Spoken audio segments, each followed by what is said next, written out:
ఈ ప్రపంచంలో మనం అందరి మీద నమ్మకం పెట్టుకుంటాం, కానీ మన మీద మనకు మాత్రం నమ్మకం ఉండదు. నేను చేయగలనా, నా వల్ల అవుతుందా అనే ఒకే ఒక్క సెల్ఫ్ డౌట్తో ఆగిపోతాం. ఇలాంటి పరిస్థితి సాక్షాత్తు ఆంజనేయ స్వామికి వచ్చింది. సీతాదేవిని కనిపెట్టే ప్రయత్నంలో 100 యోజనాల సముద్రాన్ని ఎవరు దాటగలరు అనే ప్రశ్న వచ్చినప్పుడు ఆంజనేయ స్వామి తానేం చేయలేనట్టు సైలెంట్ కూర్చున్నాడు. ఎందుకంటే శాపం వల్ల ఆంజనేయ స్వామి తన శక్తులన్నీ మర్చిపోతాడు.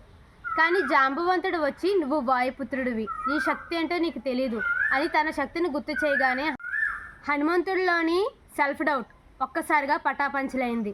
కొండంత శరీరాన్ని దాల్చి సముద్రాన్ని దాటేశాడు. మనల్ని మోటివేట్ చేయడానికి ప్రతిసారి ఎవరొకరు రారు. మనకు మనమే జాంబవంతుడిలా మారాలి. ఒక్క అడుగు ఆ సెల్ఫ్ డౌట్ని పక్కన పెట్టి ముందుకు వేస్తే నీ బలం ఏంటో నీకే తెలుస్తుంది. మీ లైఫ్లో కూడా ఇలాంటి సెల్ఫ్ డౌట్ ఎప్పుడైనా ఎదురైందా? కామెంట్లో చెప్పండి. మన పేజ్ని ఫాలో చేయడం మర్చిపోకండి.